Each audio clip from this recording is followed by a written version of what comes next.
Like I'm gonna be frozen if the screen's light changing on me. Hello! Hello. How are Stuart. you? I'm alright. It's been a day. It's been a day, Stuart.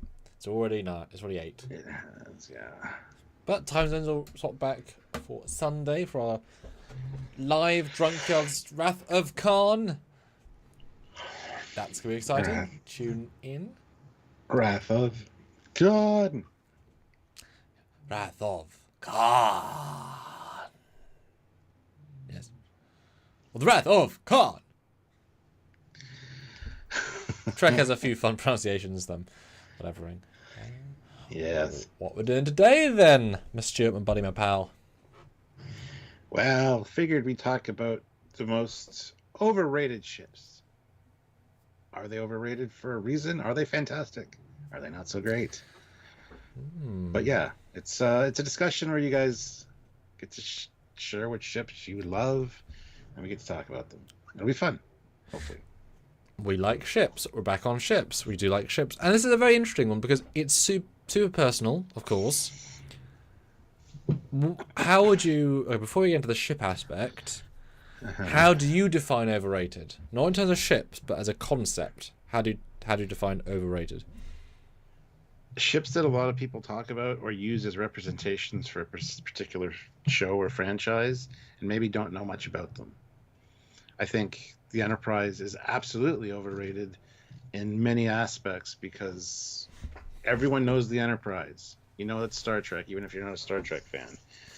Not that it's a bad thing that it's overrated, but and among Trekkies, I think there are some ships that kind of stand out as, again, I kind of hate the term overrated because they're overrated for a reason. Yeah. They're awesome. Normally, yes. So it's kind of one of those situations where it's a personal preference thing, and I get it, but like, I think personally that the Serenity from Firefly is overrated because I don't really particularly like that ship very much. I'm sure you said the NSA Protector as well. Yeah, I don't think that's kind of underappreciated for what it is, though. I think. Oh, the reverse then. Oh, damn. That's a little bit different because. Ooh. But not about yeah, non-Trek. Trust it with Trek today, but that's interesting. Wow, I found a line in the sand already. What about you? What do you think when you think overrated? Yeah, well, I for me, the concept of overrated more stems from, if I was to summarize, a zeitgeist happened revolving the ship, the item, whatever, but it's because of when it was made, who was in it, other factors that propel otherwise good into the classification of excellent, when perhaps the other factors around it did that to it, right? So overrated, it might not be like it's given so much credence and love. It's like, you know, you could argue Intima Darkly could be overrated because if you're not a TOS person, it might not be as good. But it's overrated because it's, you know, loved by a certain subset to the nth degree. But if you look at the story objectively, or like a so interesting video the other day about how the Spider-Man with all 3 Spider-Men is now considered overrated because it doesn't go well with more viewings because the fun is the first time, wow, but then there's less story the more you watch it, whatever. So like so the zeitgeist about why it's loved can make it be overrated beyond what necessarily the quality of the thing is. Makes sense. Yeah. And it can still be amazing, but amazing plus. You know, or talked about too much, right? Like, I think part of the discourse is just how much people, something that's always talked about, always mentions, like, why? Potentially overrated. But I'll get sharing and we'll see what you guys think. Yes. It'd be interesting to hear what you guys' thoughts are on this. So hit that like button, guys. 24 of you here, 15 likes. We want to hear what you guys think is overrated or what is underappreciated, perhaps. Let us know. Super chat in. We will talk about whatever ship you guys want to talk about. We hopefully will just have a good discussion, and we want to hang out with you guys and have your thoughts in the chat. So by all means, put in your thoughts either via super chat or just a regular chat, and we will have a good discussion. In the meantime, make sure you're subscribed to the channel and you click the notification bell icon to all so you don't miss any content from us. whether it be edited or live discussions like this one. Yeah. Also, be sure to check out, there's a join button down there. Click that. You can join the channel here on YouTube, or you can head over to Patreon/Trekyards. It's another way to support us on a monthly basis, and we really appreciate that immensely. So, yes, do all the things that you want to do. Let us know, and hopefully we'll have some good ship discussions here today. We do love our ships after all, and it'll be interesting. What is your opinion? What makes a ship seem overrated to you? And even though it's might be one of your personal favorites, it can still be overrated, if that makes sense. So let us know, and hopefully we'll have a good conversation about it. Also, be sure to check out the links down below to the Teespring and the TeePublic store. The TeePublic store has some really cool stuff, as does Teespring, but TeePublic I find is a little bit better. And there's some Trekyards merch there, as well as lots of other stuff. So go check it out. And I'll use the links down below, and that helps us out as well. So, yeah. All right. Amophobia says voyeur. I think you mean Voyager.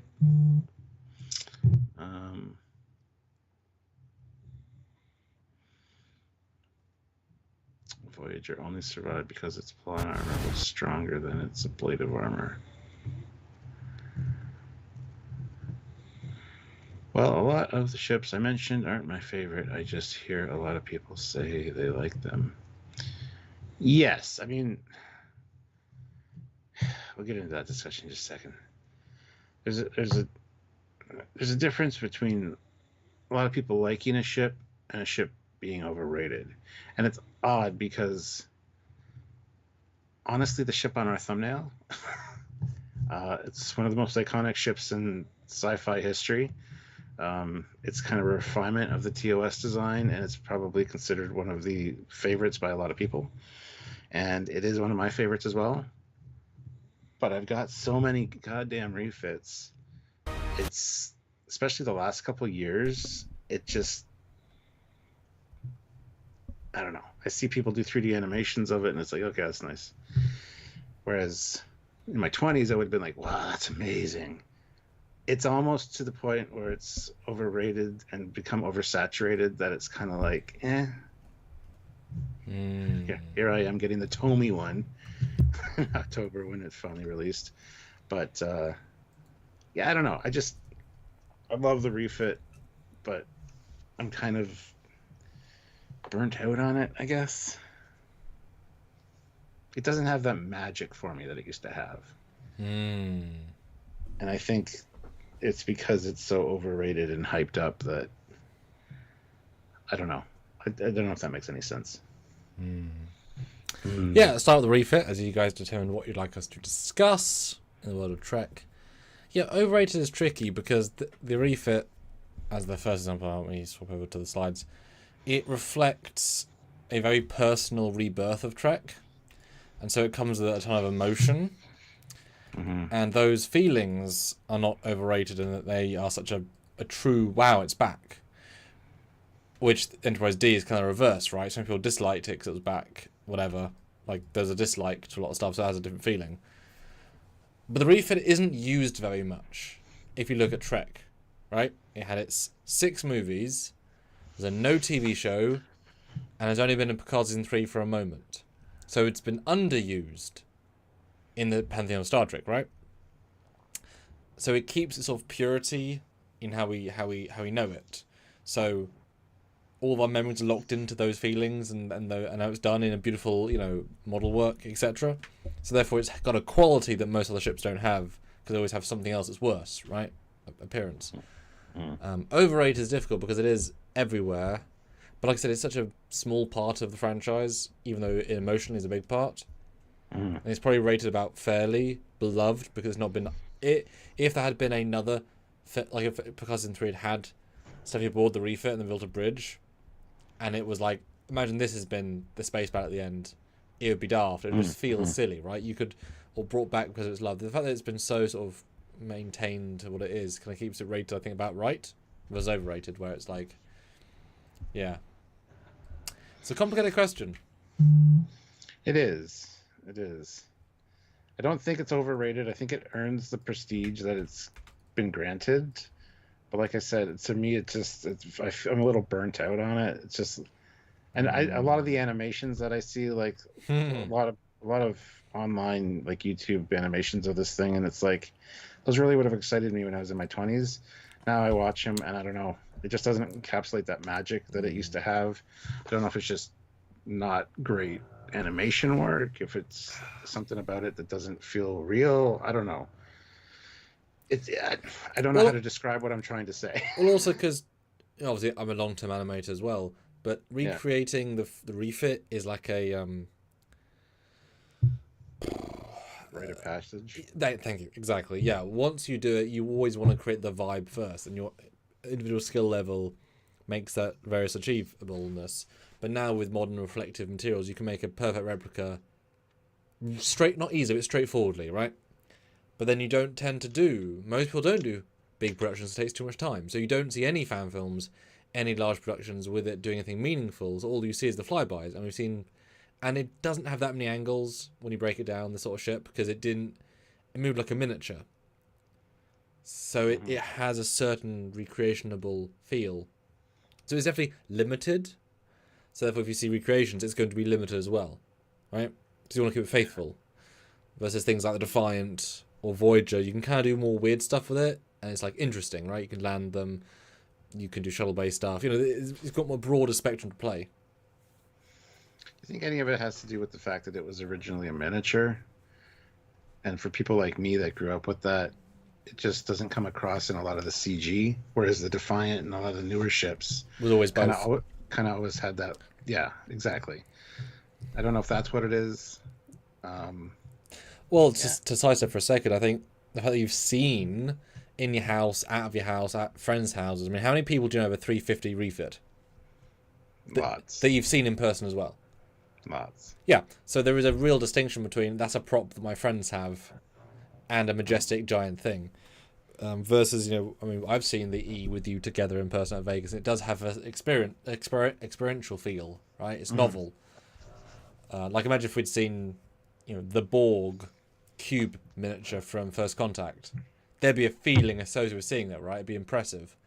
But the refit you've seen a lot, so I would still say this is rated about right because of undersaturation. Not to say I don't want to see more of it. I do, but I think the way that the O-Toy does it helps. It's not in their material much. There's a couple of shots where you see all the interiors and rooms inside them. I think that pulls it into the realm of something new. Because this version is the one from the director's cut, and you can see everything's blank, the windows. It looks lovely, but it's limited. So where the ship feels the scale of the ship, where you can see every window, and that would bring it something new. That sort of squint. Now it becomes rather than a miniature spaceship, it becomes a human understandable space. That for me would bring this back into the. They got something else to say with it, right? Mm-hmm. Yeah. So I'd say it's rated, not overrated, just rated. Yeah, like I said, it's kind of it's earned this. It's earned its place, really.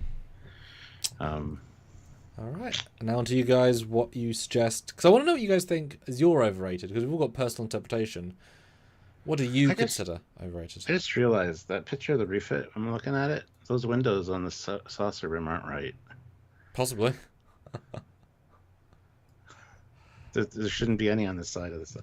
Anyway, it's fine. It's funny because these are the guys that made the models for the show, and yet that's the licensed model from the movie. And it's like, well,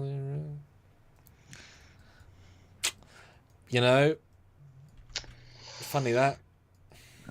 Yeah. Olivia, $5. The USS McGee class. USS McGee class. Is this ship overrated? Now, I think because the bar is lower. It's not rated at all. What a piece of shit. It's a flying saucer of. Yeah, exactly.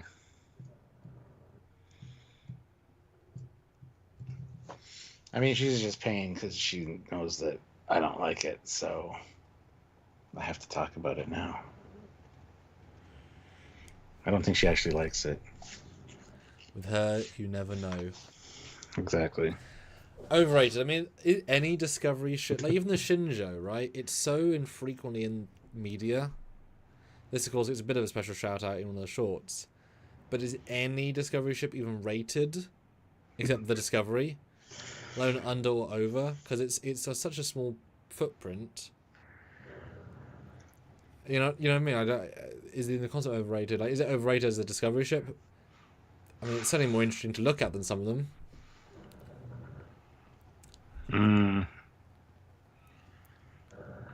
Yeah, I don't think any Discovery ship comes across as overrated. See, for me, I think the Borg cube is overrated because it's Which a goddamn one? cube. It doesn't matter. Just the Borg cube in general, the one that people know. I think that's overrated because people are like, that's the cool ship. The Borg cube's going to come in and kick ass, and it's like it's just a square. Come on, it's just a cube. So that's what I consider a little bit to be overrated. But yeah, this is not overrated. This is not anything rated. I wouldn't say it's underrated because the design is so unfleshed out. Yeah, it's unrated. There you go. But not in the X-rated DVD kind of way. It's a flying Roomba. Maybe the most advanced ship you've ever seen. Yeah. Sorry, Olivia. Sussy Guru 2000, member for 40 months at the rank of captain.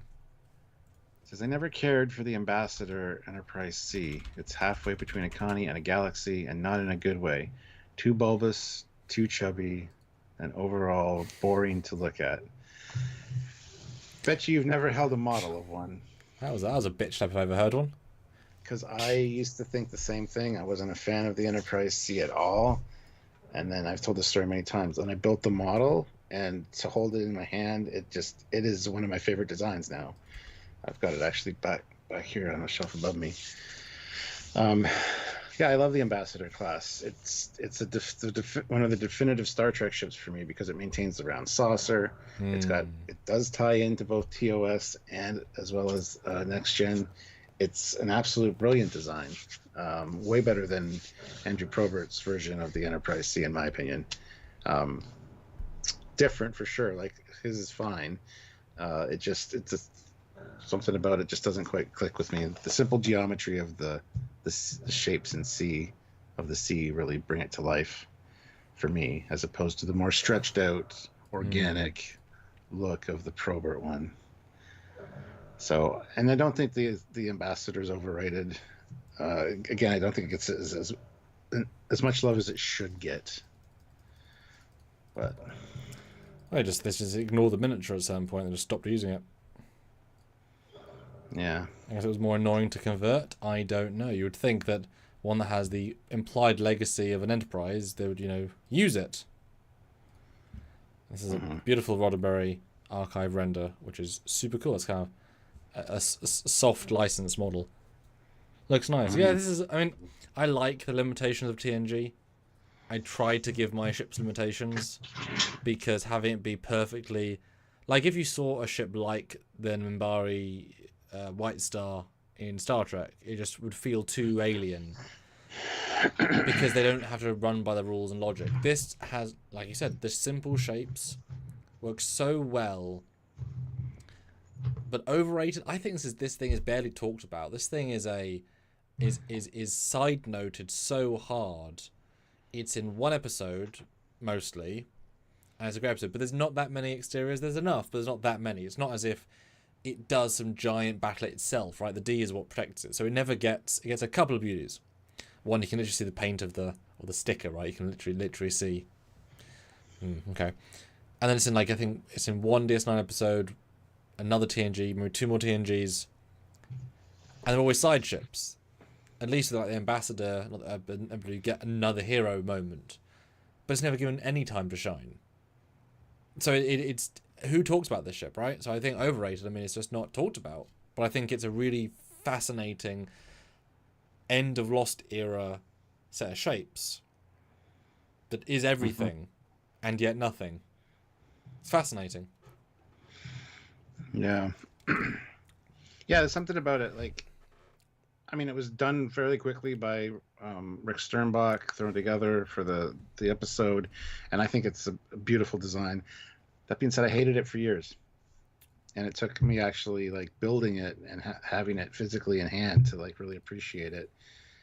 And I love it that it ties in the two eras, because that's what it's supposed to be. It's a bridge between the two, right? Moving from the Enterprise B motion picture era up to the next generation. So, although funnily enough, I wouldn't necessarily say it's more advanced looking than either, which is kind of ironic. It has lost the elegance of the B, and it hasn't got the sleek newness of the D. mm-hmm. But it's an era where we're just sort of militaristically doing stuff. It's practical. It's not, well, it's got the simple shapes like the TOS Enterprise, the cylindrical shapes. It's got that kind of vibe, which ties it to the previous era. And then it's got the hull plating, the red and blue nacelles of the next generation era that tie it to that era. So you can see elements from each era in it. Yeah, I just think it's kind of it would be an awesome ship. It would be interesting though to see, because it's very much Enterprise B paint scheme. I'd love to see it with the Enterprise D style colours, how that would change the feel. Like I'm sure a lot, and in fairness, probably the Star Trek Online one you probably could, right? But there's something about the blues, the coolness of it, figuratively and literally, I think is really pleasing. And I've used it only a couple of times in fan films, and it's always that little spark of it's so underappreciated, right? Yeah. It's like the Raven, just underused, right? It's you see, it's like whoa. So I think this is not overrated. I think maybe Andrew's concept is overrated because people the phraseology people uses should have been that, and it's like they both work in different ways, and neither were made with the purest of makes sense because both had different intentions. But the fact that both are so interestingly differently the same is what makes them both great. Yeah, and you're 100% nail on the head with that one. Yeah, Andrews is overrated for what it is. I get that people think it looks more lineage based. Well, it looks more advanced because it's organic-y, but that doesn't mean it fits better, even though it logically does, but doesn't. Yeah, exactly. So yeah, I would agree with that because it's not one of my favorites at all. Well, because it's one of those grass is always greener ships. Yeah, which is fine, but yeah. Okay, where we go next? Interesting. Next up, we got Olivia with $2. $5. The TOS Enterprise. I still don't like it. Sorry. I mean, you can be wrong. That's fine. Okay, I'm gonna do a poll. Okay. To me, this is the epitome of what a Star Trek ship should be. This is my favorite ship of all of Star Trek is this one. And like I said, it fluctuates between this one and the refit, but they're the same ship. This one is such a simplistic beauty that it looks fantastic from every angle. Yeah, nice lighting from the show, I think. Oh, okay. Looks beautiful from every angle. There's no bad view of this ship. Refit's the same thing. Very few starships can say that. A lot of even the Enterprise E has some very awkward, kind of gangly looking views. So this one is absolutely overrated because this is the one that has been used since the 60s to represent Star Trek. Everyone knows it. Everyone, even if you're not a Trekkie, you see this and you say it's the Star Trek ship. You might not know what it's called, but even that, everybody knows what it's called. So overrated, maybe, but justifiably so because this is the OG and this is the standard, I guess, which all other ones are basically stacked up against, in my opinion. I probably have more TOS Enterprises than I do refits in this house. And I think it's just a beautiful, beautiful design. It started it all, which is fantastic as well. So, but yeah. Yeah, overrated is interesting with this one because I would say it might have been overrated in the 70s and 80s. because it was heralded as this amazing technological marvel, right? But I think as time is progressing, as younger people are growing up, they do not like the design like we all like it, because they're seeing it compared to modern stuff. And so it's getting less appreciated as time is going on, which means it's actually getting, I think, not underappreciated, but there's more of a, like, you can't look at that and think it looks sci-fi future anymore, because it looks like a miniature, like it no longer has those, that's a render, whatever. You can make it look sexy, that is not it. That's looking classic, not future sci-fi, right? But it adds all the stuff that we knew when we were young and legacy facts. So I think it's now moving into the now rated and maybe even underrated, because the clean simplicity of it is so gorgeous. That's what's holding up. You don't need goobies everywhere. You don't need all the glows. But I think, yeah, as young people can't see past it, looks cheap and simple and old. Whereas that was the good bit. That was part of the joy. It was so simple. I always say, this is more advanced than a flip phone. It looks simpler. Simple is good. So I think it's actually, I think it's getting less light as time goes on. So I think it's no longer overappreciated because people are aging out of it. What do you think? I disagree with that 1,000%. For the interiors, yeah, absolutely. It's stacked up against modern stuff, and the interiors get made fun of a lot. I've never heard anybody kind of, even younger people that like the JJ Enterprise, say that this thing is ugly or outdated or anything like that. I don't think that's true at all, that people are out, that's being outaged. If that makes sense. Well, I mean, if you showed anyone under 20 a picture of the JJ Prize and this, what looks better and more advanced, none of them would pick this. No, I don't think the JJ Prize, all the glows and the lights and the interactive stuff and the hull plating and the resolution, yeah, it just doesn't look advanced compared to that, and that's okay because it's doing different things. If you go 30s, you have the sleek factor, but I think, yeah, it's not for those young people. I kind of disagree. That'd be an interesting poll or video to do. Go out on the street and show people pictures of the ship, whether they're Star Trek fans or not, and said, which is more advanced? Which looks better to you? But that's also the irony, because, like, what version do you show? Do you show the miniature? They'll obviously say no, as in the 60s footage. Obviously, it'll be no, looks old. The remastered stuff often looks a bit crap. The CGI version in Shimmer Darkly looks nice, but it looks like CG. If you do a new render using all the top techniques, then what do you know what I mean? None of us look at it that way. So what version do you show versus all the modern stuff, even the refit, right? If there is the one picture you all know. You know what I mean? It's kind of hard to, kind of which one you even show of this. Probably something from like In a Mirror Darkly. Yeah, probably. Something that's done well. Mm-hmm.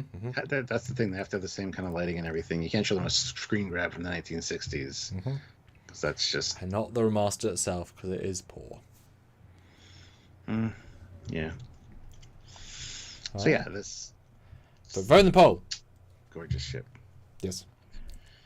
Aussie, $5, USS Foley class is not overrated at all. It's amazing.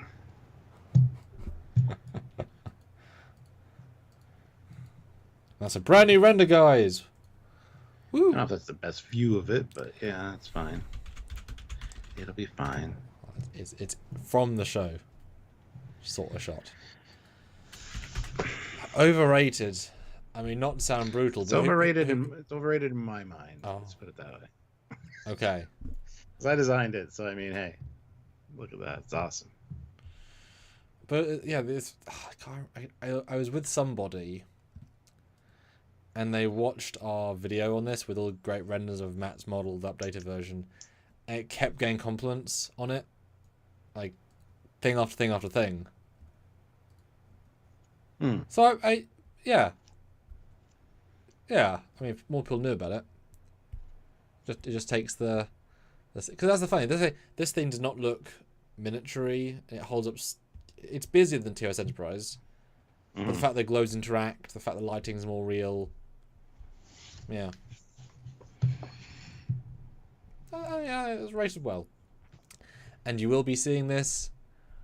Gosh, how many days roughly? Maybe a week and a half, if everything goes according to plan. The first full feature of the USS Foley, the Foley class, captained by Captain Stuart Foley. You don't have to say it like that, 'cause that just makes it silly. House Foley. There's a whole reason behind it. So. Klingon house, whatever. So do tune in. It does many things. Quite a few things. And a couple of little surprises. And Sessigura says, are those 3 small deflector dishes? No, because those were never deflector dishes in TOS. There's sensor dishes.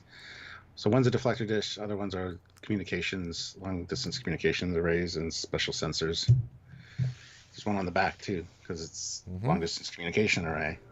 With a room that's real close to the dish. It's right there. No, I think it's great. I think more people should. I'm excited to see people's opinions on the film, to see it do something in context. I agree. Because most people don't know about this ship. Why would they? Most people don't know about Horizon. Why would they?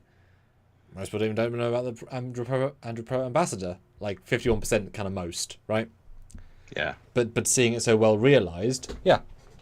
Excited to see the reaction. All right, so let's get rid of that. Sergeant Montgomery, $5. The Burrell class bird of prey destroys everything or gets blown up with one torpedo. Yeah, you know about Burrells, don't you, Stuart? Yeah. Are you a fan? Do they do nice things that you know about, or? They do, but I wish they'd show themselves. Yeah. You never know how many are out there lurking around.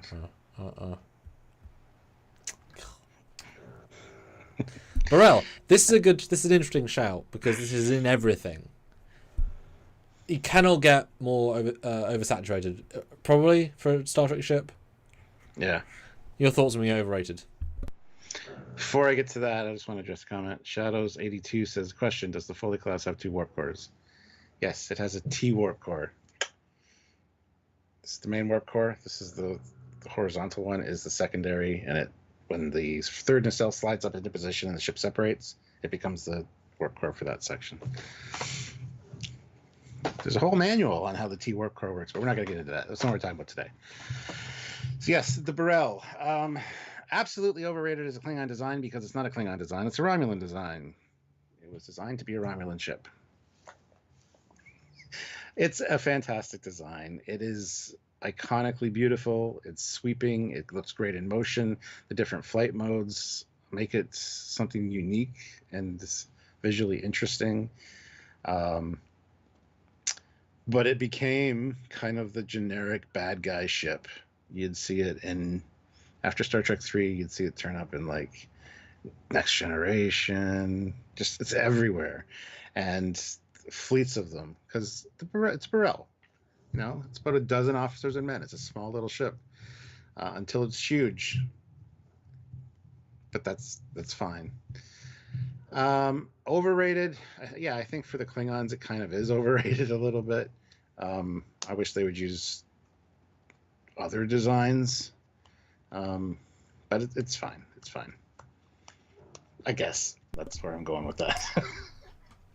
Yeah, overrated is tricky with this one, because oversaturated possibly, but it's normally used in different ways. As in Star Trek 3, it's very specific. Scout ship, it's a threat because it's new. And then 5 because it's aggressive, 6 because it can cloak, Generations because it wins, it's smart. TNG is often bigger, so it's different, feels different. And then DS9 because it's now a fleet ship. It's a swarm ship, so it tends to vary how it feels. If it was always, why are we fighting another scout ship? Like even the one that the Riker boards and is the swapping personnel. I don't think that's a dozen officers and men given how many extras we see. Yeah. So it's obviously something a little bit different. So that helps. It's not just the same thing. Partly why the Miranda work, well, you make us talk about it or not. They add pods. It is always a little bit different, which kind of helps. But this is such an intrinsically excellent just piece of design work that helps it be elevated. Like I feel like if the Romulan bird of prey was used all the time because it's so much simpler, it would be overrated. But this is so many more elegant pieces and differences in shapes, and it's just more going on. They kind of You know what I mean? Like Millennium Falcon, right? Could you overuse a Falcon when it's so interesting, right? I don't think so. I don't know. So this might be getting close, but also who talked about the bird of prey except just to simply say it's awesome? You know, how many people are out there like going big for it, like the you know what I mean, like the refit even, like who goes in that big tirade discussion? I don't know. And I think to do classic, you know, promotional stuff or whatever for Star Trek, if you want to focus on the Klingons, I think the D7's seen a lot more. Like for Klingon for Klingon fan groups and stuff. Yeah. To kind of be recognizable to people that aren't into Star Trek. I don't know if the bird of prey would outdo the D7 in that regard.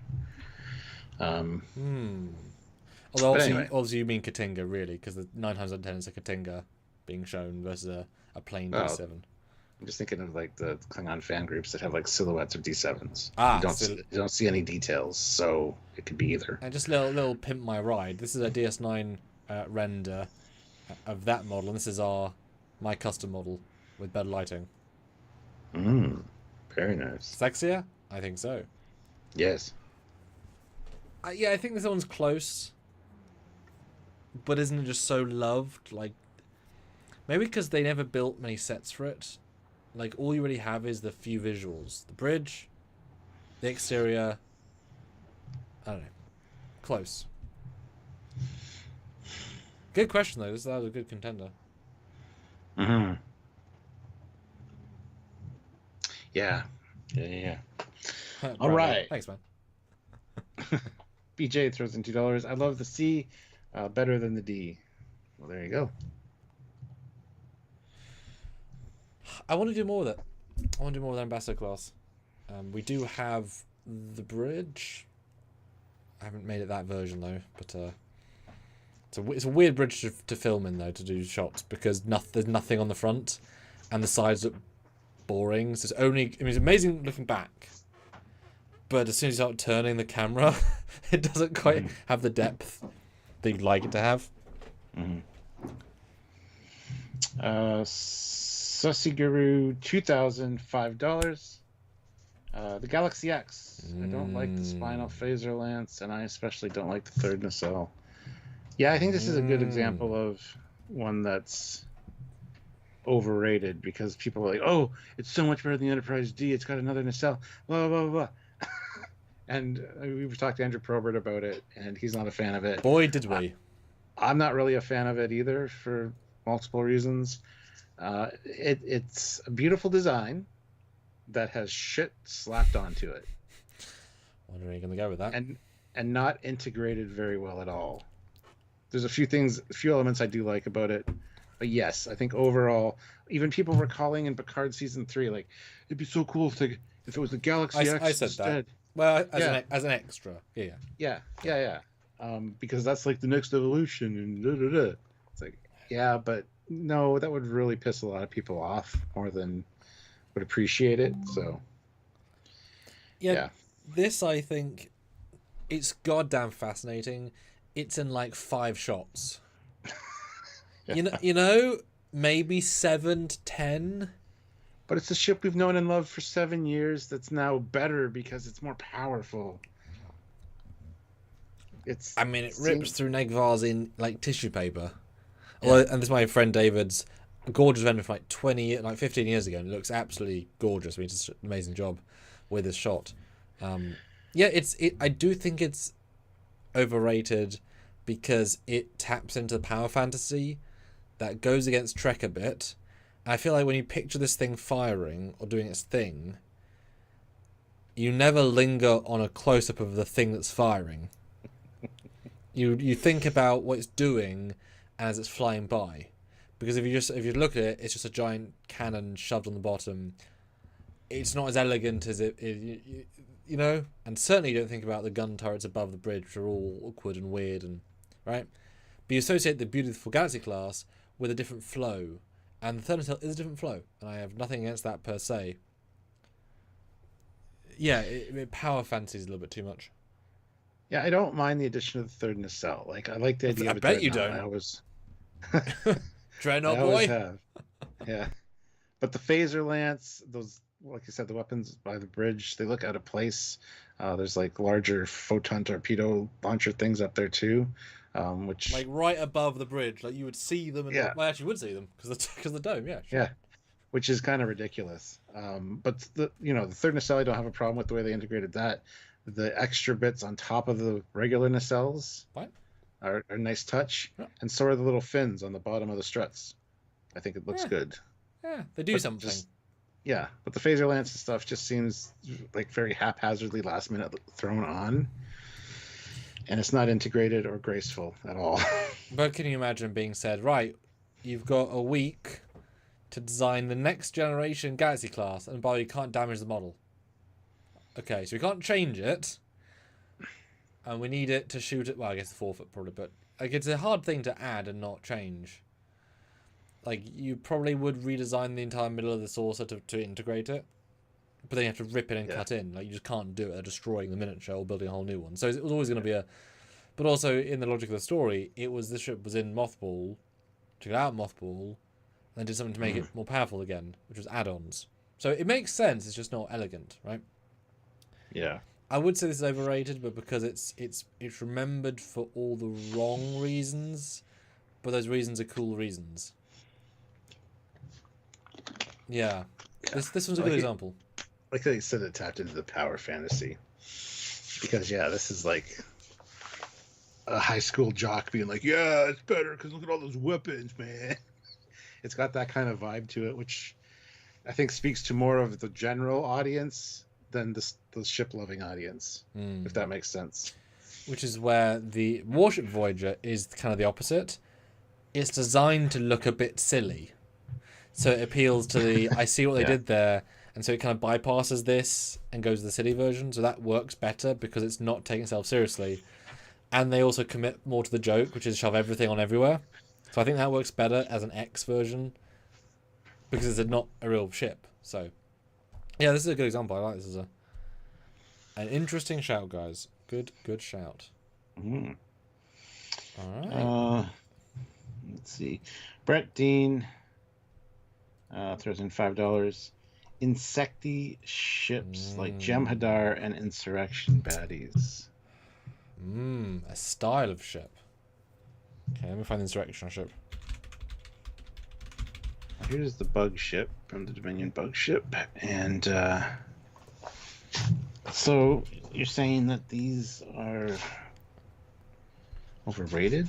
Anything with a bug, a literal bug vibe. The reason that works, and the reason that it's an overused trope, I think, for a lot of alien ships is just that, to feel alien.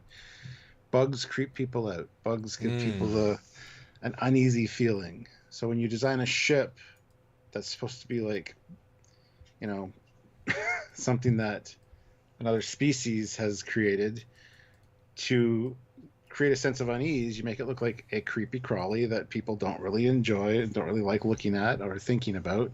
So it gives you that uneasy feeling of that species instantly. A distrust. Includes the Shrike as well. That's a good example. Yeah.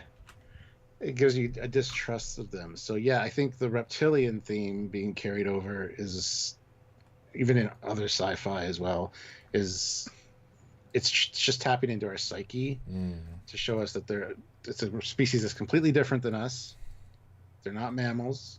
They have a different vibe. Everything about them is different. And so, humans have a tendency to fear what they don't understand. So that's why it's used like that. And I don't think they're overrated. I think it might be a trope that's used a little too often for an alien species. But again, it's something that's completely alien to us. So. What would be a fourth example if I was to put a fourth one on this list? But it's a different branch of the franchise. We've got three very different eras and times. What would be a fourth example? I'd say like the Galore or something, the Cardassian, but it's kind of. What's that as insecty? It's not that insecty. It's horseshoe crab. It's Zindi, obviously. Oh, well. Yeah, I mean. The actual reptilians, yeah. Yeah. A Gorn ship. You had me there for a second. You almost had me. Gosh. Yeah, I don't know. I mean, it's certainly they showed up more and more as time went on, and obviously all of these, except the bug of John Eves, and you can say, you know, he has a style, even when he's trying different styles, he has a style. But also he designs great alien buggy things. I mean, these are, you know, 3 and then all so different. What do you think of my take on why the insectoid thing works so well? And why it's used so often? Yeah, I mean, nature is a great inspiration for everything. You know, shapes and colours and you know, the chameleon inspires this and this. You know, you can relate to it. So having ships that, I mean, just inherently, why have it be pointy? I mean, only 2.5 of these are pointy, but it's a spaceship. I don't think they're actually going to ram you, right? So pointy gives you teeth, gives you claws, gives you creature, gives you alien. But alien creature. And yeah, being naturally afraid.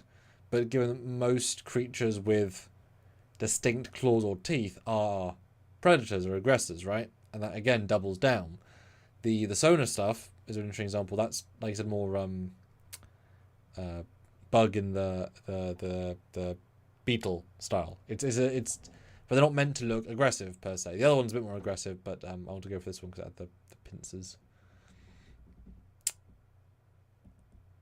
Yeah, overrated. I don't know. They're probably used too much, more like a crutch. But then, I don't dislike any of them, nor do I dislike why they're being used. The trope might be a slight example of just, you know, how to use the trope to its max. Can't he? That's ironic because I said, "Oh, we didn't have the sound." The Shrike sound. Rip. Yeah, it's overrated. I don't know. I feel like that's a similar. Okay, who put in for that? Who was there? Oh yeah, Brett. Yeah. Would you then say, question to you, Brett, directly to you, good sir, is nacelles on a saucer overrated? Because they use everywhere as well. As just a question to them. Interesting. Undecided on this one. Are any of these ships overrated? I mean, the Shrike was for a lot of Picard season 3, and then it's just not important. It's fine. No, I don't think any of them are really overrated. Yeah, that's the closest I think, the Shrike, but the rest I think are so infrequently used. The bug ship more, but it kind of blends in as a fleet ship, and it's rarely used as a power trip. It's kind of a yeah. I think these are all about rated. 41 likes, 57 of you here. Hit that like button, guys. Let's try to get those likes up to 50. We do have 64 votes on our poll, though. Oh yeah, let's do it. Yeah. So do you want to read that out then? This poll. Yep. Yeah. Is the TOS Enterprise design overrated? 69% say no. 31% say yes. Cool. Very nice. Mm-hmm. And yeah, 42 likes, guys. There's so many of you. Wish we had 55 right now. 3 of you have not even tried to click that like button. If you're on your phone, if you're on the loo, you're in the bog, you're in the bathroom, you're in the WC, the phone you're watching right now, just go to that button, click it. 45. And we got it. There we go. Done! Yeah! Perfect. As I We're was talking saying, to somebody taking a shit. At YouTube. You know who you are. YouTube. Just you know? Brett says, no, I just don't see why someone would build those buggy shapes unless they served a purpose. Because it's important to their species, that shape, those designs. I don't know. I see what you're saying, but I understand also why the designers do it and why a species would do it. I'm trying to think of an allegory.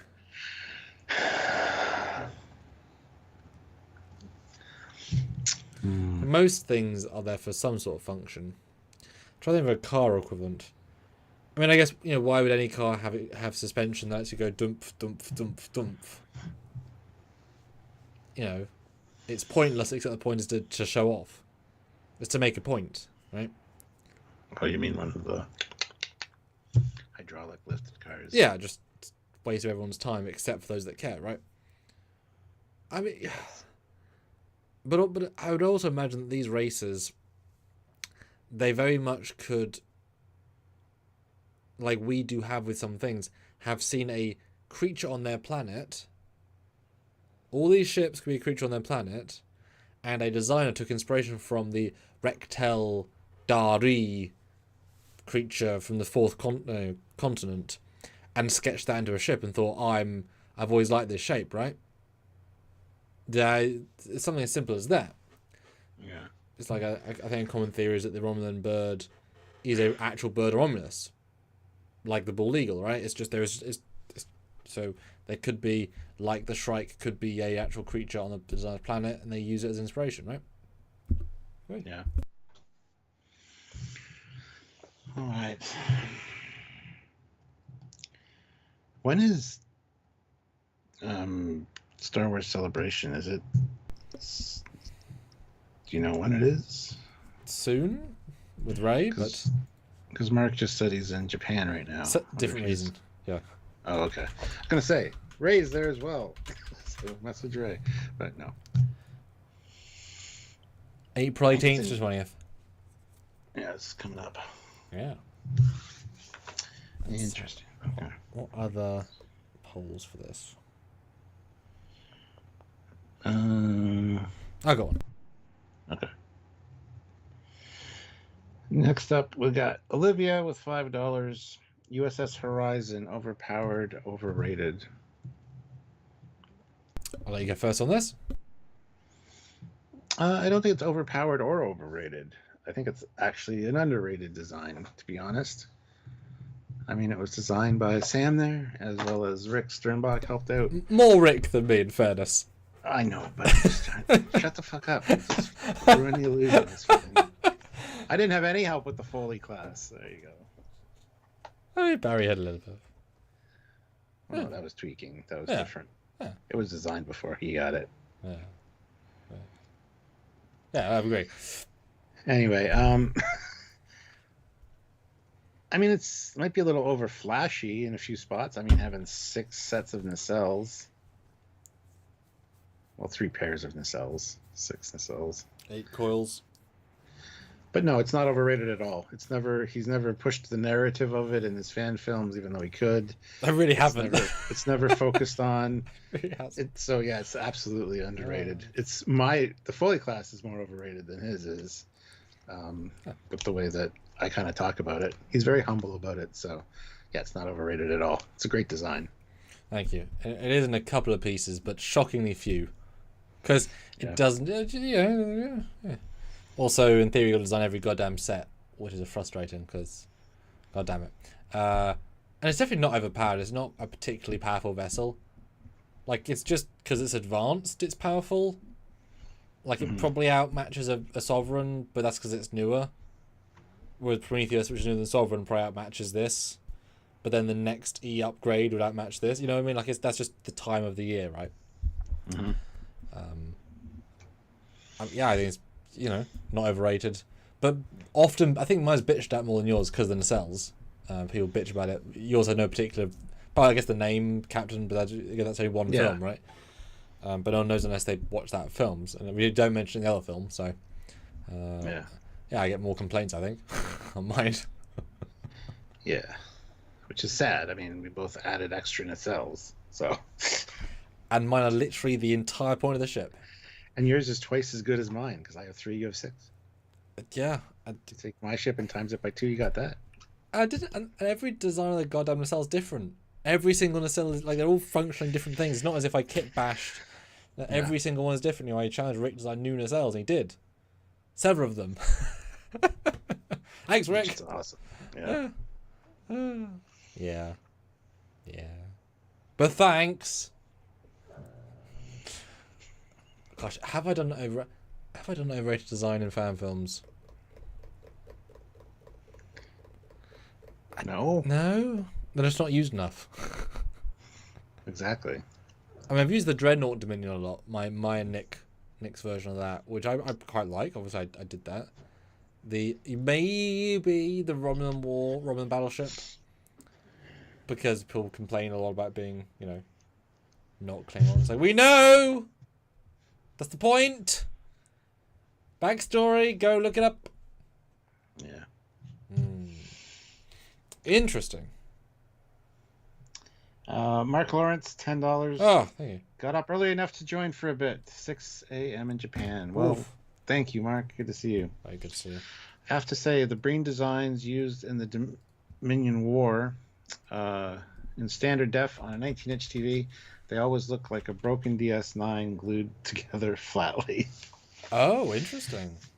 I like Breen that. asymmetrical design. Let me grab my render. I've never heard it described that way. That's a really interesting... I can see why he says that too, yeah. Those shapes. This might sound like a ridiculous thing to say, but it would be interesting to buy a CRT TV and put my CGI on it. Yeah, see how it looks. Yeah. Yeah. With the absolute pinnacle of resolution you could achieve at the time. Yeah.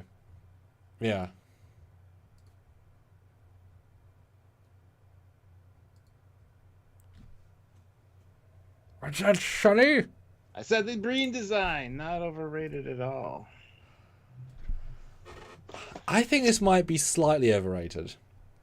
What? Because it came in, bitch slapped everybody, and the Breen themselves are in every episode of DS9. I feel like people talk about this as being, we love the design. And it's great because it's so weird and detailed. I feel like it gets a little bit too much praise for how many episodes it is in. Maybe.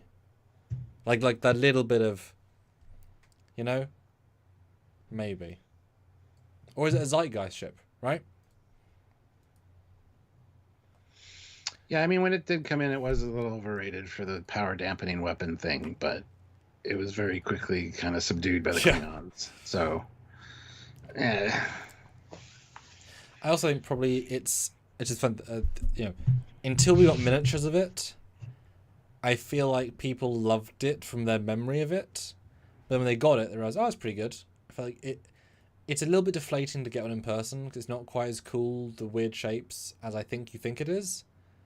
Because I think it looks and feels cooler than it is. A little bit. Like I'm talking like we're being, little bits here. I don't know. I don't like it. I'm not a big fan.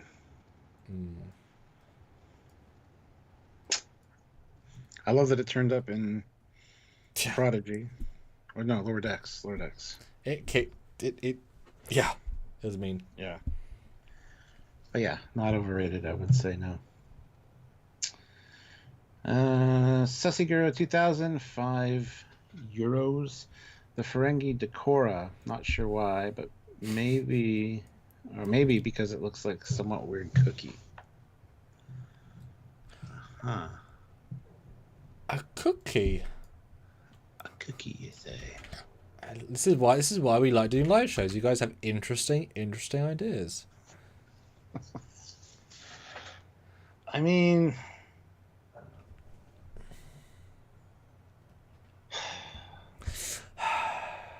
I love the history behind this. Andrew Probert designed it. It's got a lot of movable parts. The gun turrets come down. The neck kind of goes down into like a submissive kind of posture.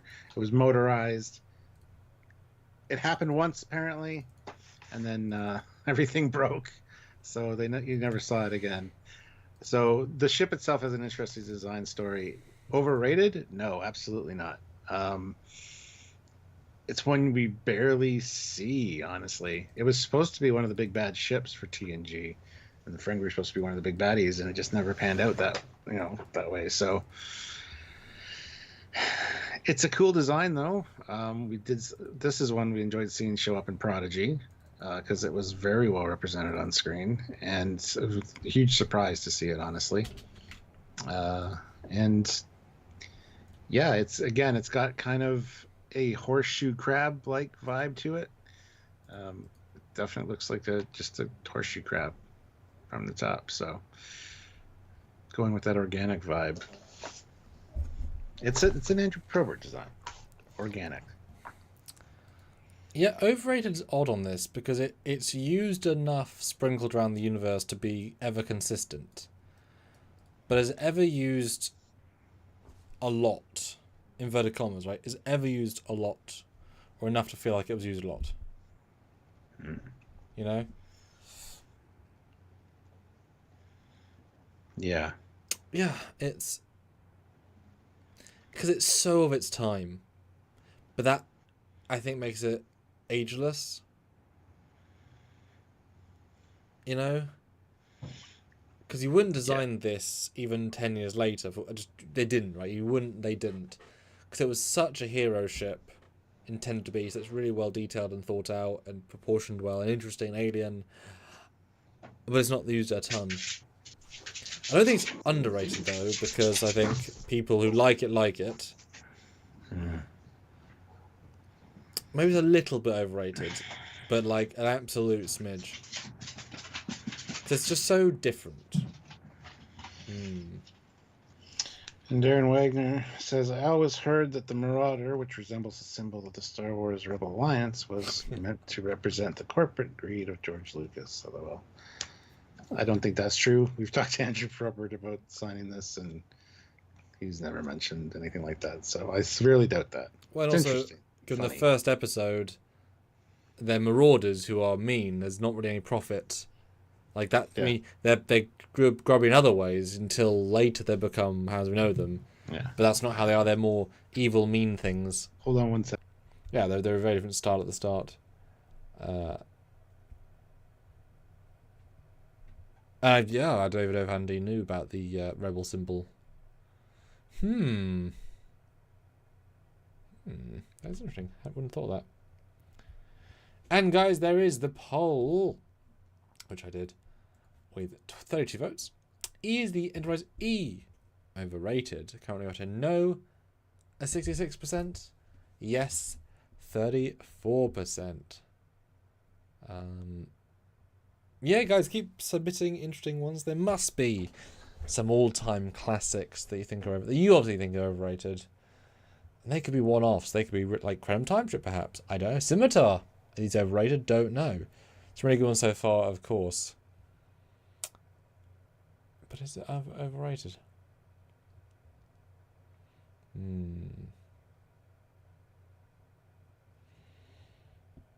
Yes, dogs are doing a thing, I'm sure. Enjoy us tomorrow, guys. Please do. All 46 of you for DS9 Season 3. The epic coming to form of Deep Space Nine breakdown review of all of the episodes. More memorable, I think, in Season 3. Fair to say. And we'll see how they all compare. And Sunday, do join in for our episode, for our drunk yard. So we, you super chat for drinks, which induces even more fun with us looking at Wrath of Khan, the full review, which we expect to be sort of 3-ish hours. The last one we did was, of course, TMP, and before that was, of course, Station 31. So we're in great company when it comes to that.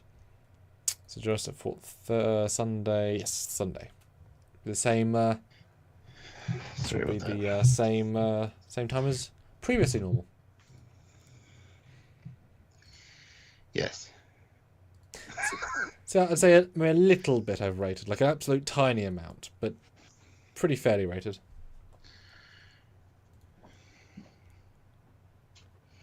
Yes. All right.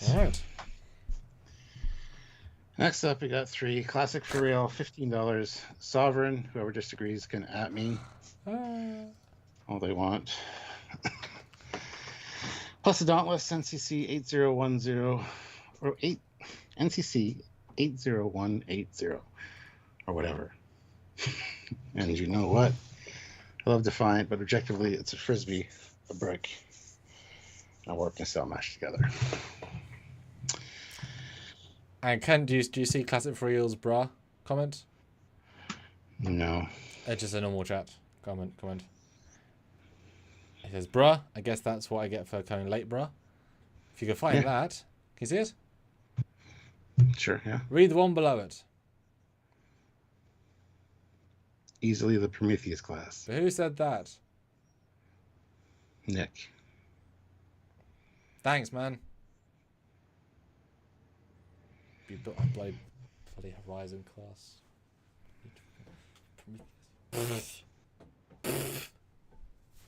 What do you know, Nick? You've never built anything interesting, apart from everything. Although not this render. This is not yours. Sovereign.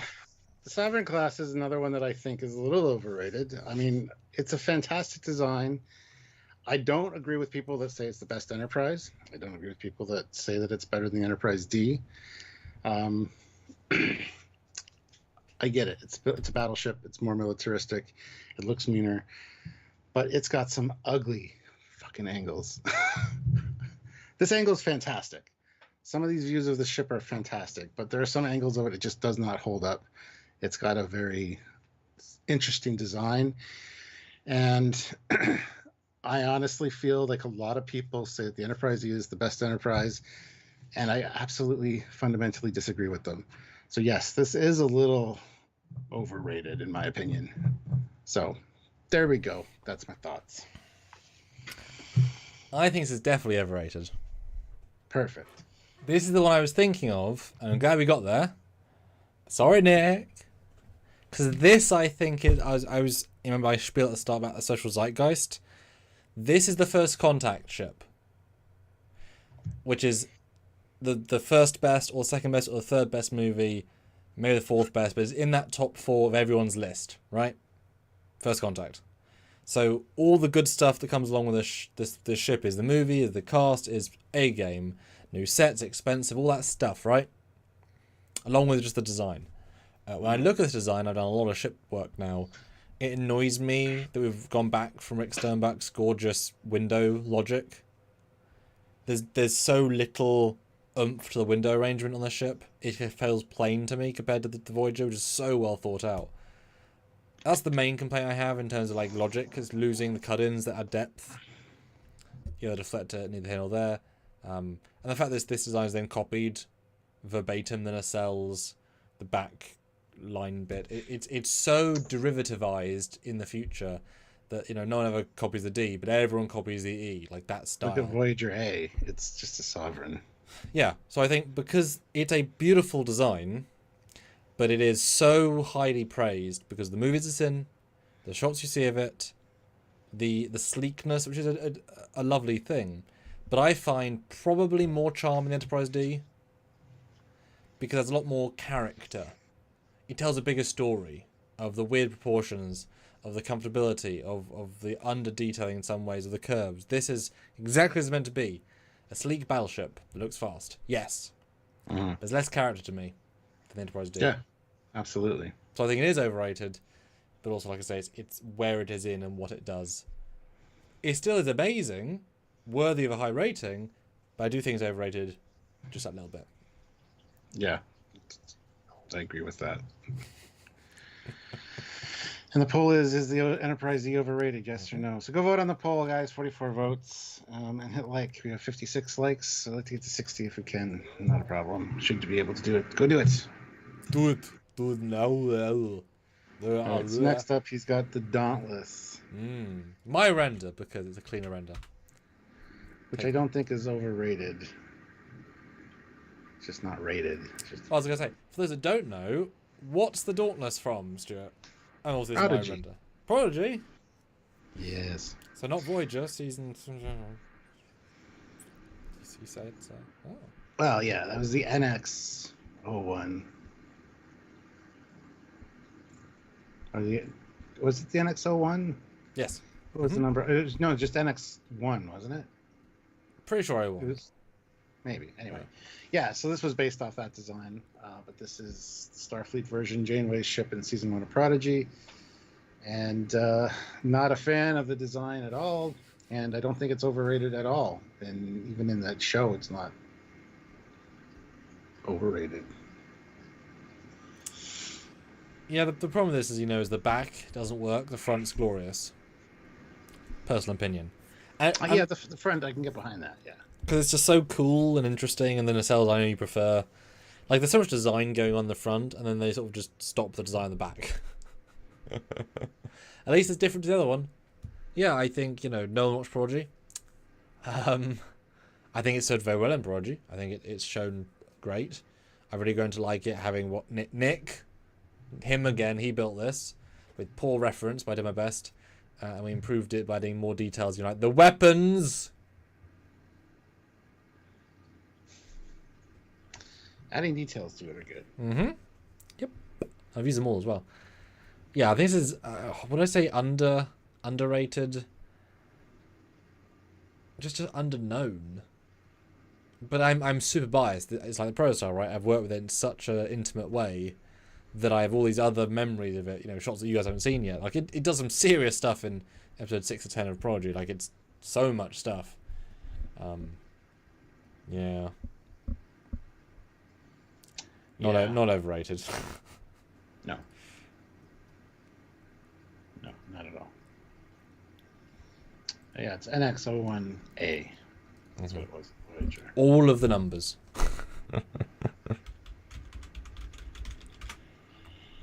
All right. All right. Get rid of that one and bring in his next one, which is the Defiance. Oh, it is. Oh, I thought the Olympic was next. Ah.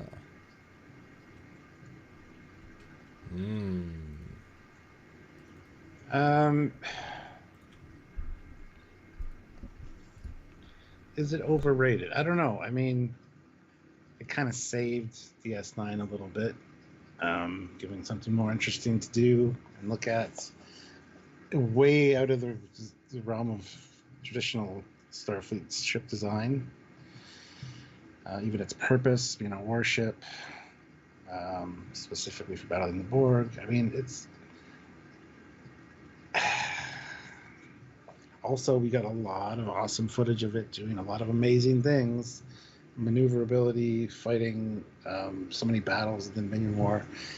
And it's not like it's a big capital ship. It's a small little ship. It's not really designed to, have a large crew or do long distance missions necessarily. So I don't know if it's overrated. I think it might be among DS9 fans. Is like, yeah, the Defiant's an awesome ship. It's the best ship ever.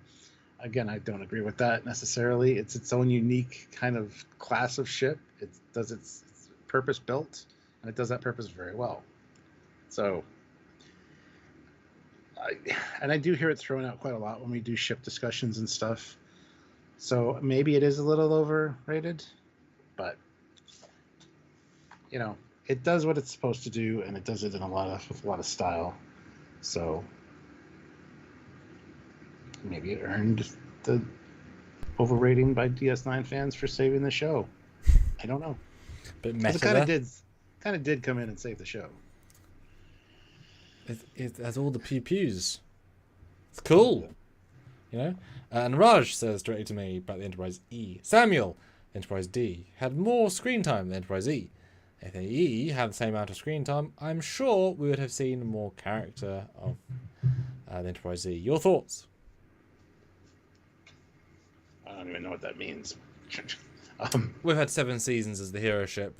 It would have shown more character than the D that had all the chance in the world to show character. I disagree. The D is a very general purpose ship. It's got so many different areas on it. The E is specifically a military vessel, so there's very little going on inside. It's kind of simplistic. It's not as grandiose or luxurious as the Enterprise D. So, yeah, I disagree. I think the Enterprise D has a lot more variety on what's going on board. I think yours meant the design, not the interior. Just the exterior design. Because my word was that it has more character because it's weirder. The E is sort of samey in a good way. The D is very interesting. And the D has some incredible angles. The E just looks sort of the same for every angle. It's nice, but it's like, yes. That's why I like the D. As a character, you're confused by it. It's interesting. Yeah, the Enterprise E has some lanky angles that makes it look kind of weird and awkward. but the Enterprise D has some gangly. Mm. Makes it kind of feel funky as well, but in a different way. And yeah, I think the Enterprise D is much more interesting to look at design-wise than the Enterprise E. Enterprise E is more straightforward, kind of return to form for Enterprises. So it's like the E looks better in motion, the D looks better standing still, like as the hero, like here it is, over top protecting the E, because the E can swoop. You can't make the D, I mean, you can, but it doesn't look quite as interesting. Yeah. I don't know, I just think I kind of worked with both of them extensively, you know. The D always, I have a feeling when I work with it, the E kind of feels its purpose, which is attack ship, sleek. I just want to jump in on that. But yeah, for the Defiant, this I think is a tricky one because there's so much work put in to establish it. When you had the Enterprise D, the Connie, the refit, even Voyager to a certain extent, they were reusing shots out the wazoo, right? The Defiant, it's always doing something different, so they always have to make new shots. So you see it do unique things. So it has character, it has dynamicism. It's bold, it's interesting. But it tends to do really interesting, unique things within those interesting things. It's probably a little bit overrated, but I think people do tend to caveat it's amazing, but isn't that Starfleet? But it's too aggressive. Like lowercase problems, but there's always something. Yeah, I get why it's amazing, but also for something like the E, it's the best thing ever. Yeah, that's true. There's a slight differentiation. I think this one has a little bit of that because we understand it's not recognisably Starfleet, but it's still really cool. So I think it is a little bit overrated, but like it there's a creative line, you know. Well, that's just my personal opinion. Like I agree with that. I think that's a good. So we're getting to technicalities here, right? We're getting to really money. Trekyards. What we do? Yes. All right. Well, I guess. Darren says, for the Defiant, for an overrated ship, they sure get destroyed a lot. That's okay. It's because it's thrown into the heat of battle. Like, it's not. Glutton for punishment. Like I said, it's purpose built. It's doing what it's built to do. So, of course, it's going to more chance of it getting destroyed. Yeah. The Enterprise E wasn't built, or the Enterprise D wasn't built to go into battle. So. They probably asked politely not to be fair, the Galaxy classes are kind of glass cannons. They kind of blow up pretty regularly. So all it takes is a hit to the nacelle and get a coolant leak, and you're done. Through shields. If you shot the E's coils, probably similar things might happen. But we don't know that. We don't know. I see a lot of Galaxy classes. Well, not a lot. There's quite a few Galaxy classes get destroyed. So. Well, the one got Iconian data blasted, so a bit of a specialist case. Yes. Another one gets a Dominion bug ship rammed into its after battle secondary hull, yeah. And it's the spin-off piece that hits the nacelle that does it. True. Pretty sure. Yeah, because that causes a feedback and causes the self-destruct. Yeah. You get a cause and effect going on. You scrape a nacelle. Kaboom! Yeah, no, I love that. It's always in the nacelles. Yeah. Which, I mean, makes sense. It's you throw some energy back into the warp core, things go bad. Yep. Love it. All right. Oh, sorry, last thing. Merlot says, the Defiant kind of made sense as a CNC ship. It would be hard to suicide run the Defiant than a Galaxy. Never considered that. Go small so you can't ram. That said, in my fan for one small step, you see Dominion ram and destroy Defiant. That was pretty fun to do, to be honest. Yeah. Interesting. Good shout. Susiguru 2010 Euros, the Olympic and the Jagger. What interesting picks. Interesting picks, sir. Is the Olympic, the Pasteur, overrated, Stuart, from its one appearance and technically Blowdex? Not at all. Not at all overrated. Well, first of all, it's a little bit of I want to say it's a little bit of a future design. It's not, because it is in lower decks. Retcon! Huzzah. Yeah. I mean, it's a callback to the Daedalus class design, and that's awesome. And it's a hospital ship, which is also kind of cool. So, not overrated at all. Not overrated at all. Now, dare I suggest the Daedalus is overrated?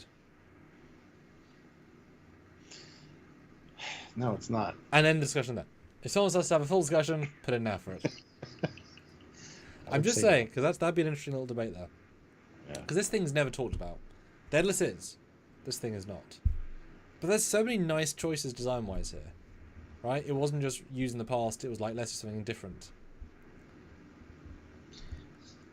Yeah. It's callback design. This is the Daedalus 2 class. Yeah, oh god. Oh, sakes. Well, probably Daedalus. Neo-Daedalus. Neo-Daedalus! Hospital version! Glass cannon edition. But, yeah, the nacelles are great. The visible deflector's great. The window glow's great. The multicolor's great. The bridge is pretty decent. Overrated. Uniforms suck. Oh, that's not their fault. I know. God, can you imagine, like, in 10 years, you could do an AI re-costume of footage and just swap them for Prodigy uniforms? That'd be cool. Yeah, I mean, that sounds really amazing. Overrated. Who talks about it, like I say? You know? Yeah, underrated. Not rated. Yeah, and it's not enough of an impact. I think I've only used her twice in films and always background. Because I always confuse how I could use her, because, you know, she's so specific. Yeah. I'm surprised. Well, I'm not surprised because it's future ship, but it would have been nice to have seen this model in DS9 and Voyager. Because it's right there. Yeah, absolutely. Hey-ho. The Jagger. Stuart's second most favourite, least favourite, mostly possible favourite ship of all the types of Intrepid kit bash classes. Right? No. Oh. I mean, it's got a unique, distinctive look. I like what they were doing design-wise and idea-wise, but at the same time, we've talked about this. The scaling issues are completely what fucks this up. Because you got to scale up the back end to huge proportions, or scale down in an Intrepid class, which makes no sense. So, this is just the literal definition of kit bash, and not a good one either, because you just cut two ships in half and slapped them together. I don't know, not even that. I think the Raider is completely there. The Intrepid class is kind of smashed on top. Yeah. So, and kit bash. Yeah. Yes. Probably overrated by us as one of the worst designs ever. I mean, it's not ugly. I kind of appreciate the way it looks, but knowing the scale differences really doesn't. It just bugs me so much. I can't get around it. I need that on a shirt. It's not ugly. Stuart Foley about Jaeger class. It's just kind of shit. And on that's Mike. But on the back of your shirt, Stuart would say, "Now you can kick me if you read this." Yes. At least they repainted it. Sure. Yeah. Yeah. Because the bridge mod, the second hull is blue. Sure. Yeah. It's great. I think it's overrated as the joke that it is. But goddamn the joke that it is. Yeah. Maybe it's rated perfectly. Okay. 53 of you here. Serious. I want to onslaught. A big, giant thing. Do you like the Jaeger class? Heart of hearts. Truth. Yes or no? I think a lot of people, I mean, yeah, tell us yes or no, but I think a lot of people don't understand the problems that we have with it. So they might just be like, it's all right. I like the Intrepid better, not realizing, you know what I mean? Like, I think that's going to be a lot of the issue that we have with that, because they don't understand why we hate it so much. Vote now. Say, do you like it or not? Let the yeses fly through the camera. Fly through. Not one. Not one. All the yeses are coming. If you like it or not, yes or no. The yeses are coming. Okay. We gotta know. No. Make it a poll. It's horrible. No. No. No. An intrepid with wings and nacelles isn't innately a bad concept. No. But the like if this had been Voyager, that's pretty cool. It's interesting. I mean, one of the biggest issues is that all the detailing on the radar is so scaled up and they're just blocky that it entirely goes against the curves of Voyager. It's two literally non-conforming shape styles of two entire different eras of design on top of each other. Yes. Oh, damn, B. BJ, no, they're not coming. Well said. Good game. Raven, Jesus. No. Big no. So I do not think it is overrated. Yes. Yep, moving on. All right. Classic for real, $5. Krum patrol ship, not Anorax's. 70s dad's time ship that stranded Krum time ship during the Imperial Krum year of how timeline looks slapped together. Yes.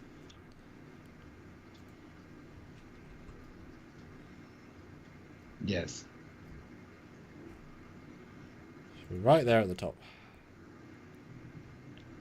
This thing? Yeah. Oh, I thought it was like a Malon cruiser or something.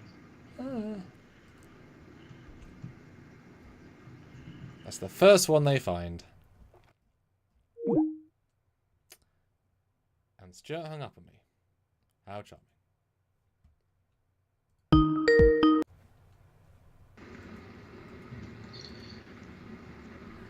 I have no idea what just happened. The hell, bro? Sorry about that. Anyway, yes. I didn't think this was at all a Krenum time or a Krenum ship. It's not a time ship, but a Krenum ship. It doesn't have the right colors. It doesn't have the right look. I thought this was a Malon ship for sure. It's Krenum Imperium, not Krenum Time Ship. Oh, which is Anorax's Yes. custom build. Yeah. So it does make sense, just, This is super overrated. I mean, this is on all the recruitment posters for the Krenum military. Yeah. See it everywhere. It's too much. It's so overrated that you know exactly what it was. So overrated. I've always liked this design. From its one shot. Well, two shots. And, I mean, we got it 1997? This thing is a bit sad and pathetic against Voyager. The wave comes in, it phases it between, which is a great effect, and becomes a bigger warship, and the warship then, does bad things. It's a cool little ship, and it's well made for the time. I think it's underrated. I think it's cool. I would love to see both this and the main warship given a high poly version, because they're so blocky, they're so poly light. The design language is clear, but the actual detailing is rudimentary. SD 97, 10 ships that week, right? It's fine, but I like it as a ship. Yeah, underrated. Get the hell out of here. Ooh, Darren, that's an interesting one. Classic for real, $5. Okay, Daedalus is now overrated. $5 says so. You asked for it, Sam. You get it. $500 super chat, please. I'm not Sam. Maybe Sam should ask for that. $2,000. What? No. All right, now the discussion may begin. Stuart, is the Daedalus TOS, pre-TOS, overrated, and why yes, why no? Talk to me. Absolutely not. It is not overrated. It should have been focused on more. We got a model in Cisco's office. We got the odd reference to, like the Horizon, I think, which is this one, clearly, was the Daedalus class. We hear about them. We never really see them. except for Cisco's model in his office. So yes, not overrated at all. In fact, kind of underrated. This was one of the first main ship for the Federation. Just ignore Enterprise. It never happened like that. These were the ships. But anyway, the actual real Prime timeline history. But that's all right. So yeah, these are an awesome, crude-looking design, which I think makes sense for our first steps out into the vast unknown of space. Sphere is inherently a much stronger shape than a saucer would be, so and plus a lot more internal volume for large machinery, for, let's say, gravity plating, life support systems. Makes a lot more sense for these to be like the first ships. So unfortunately, the Daedalus class is underused, in my opinion, and not overrated. I'd say it's a little overrated. Why, sir? Because everyone knows it. That's not true. It's talked about quite a bit. Oh, the ball ship. And because it's such a nebulous... Is it an X era? Is it TOS era? And then as we did a second ago, it's the Olympics precursor. There's so many points where it has a mention point that it has sort of this. I said a little bit overrated. Like, it's talked about quite a bit. I don't know, just is. I mean, it's obviously us as well. You love it, I love it, right? So in our circles, it's talked about often. But you compare it to a lot of other ships that aren't talked about. And while I agree the sentiment, this is one of the many things you will say about this is it should come back more. One of the first things added out of Daedalus, right? So I don't know. There's like a huge love for it that is warranted, but possibly a little bit overrated for such a simple, basic design, right? I don't know. Maybe we should talk about it a lot because we do. It's often. So she would have seen it a lot more. I agree. Yeah. Maybe it'll come back soon, Stuart. Who knows? Yeah. All right. Get out of here. Next. Darren Wagner, $2. The Merchantman Freighter. Everyone uses it. Interesting question. Your thoughts, Stuart? I love this design. Love this ship. Is it overrated? Nope. It's sadly underrated. It should be used more, honestly. Yes, it shows up quite often in TNG in different forms, but there's something about this ship that I really like. I have the Eagle Moss one. I absolutely adore it. I love the different color palette on it. It's different than a lot of other ships. But yeah, I wouldn't say it's overrated at all, honestly. I don't know. I don't know what else to say about it because it's something I wouldn't mind seeing more of. But, it's not overrated. I'm sorry. As far as freighters go, I mean, we've seen other freighters. Yeah, Could be every freighter, and it's not. So. Well, that's the thing.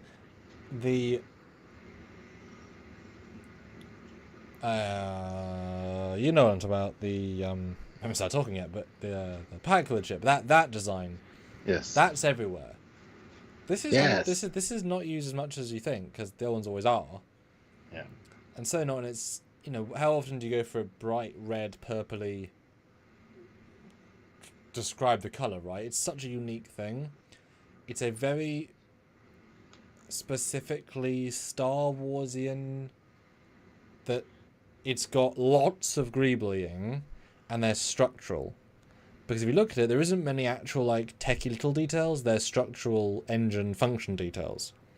So it kind of has that amazing both approach, but because it came in such a good movie and such a good scene and such a good legacy, and also being very close to it, which helps, they made a great model. And this is a ship that, Nick, if you're still here, he built this model for Farragut Forward. I was bloody thrilled as I would sort of gently push.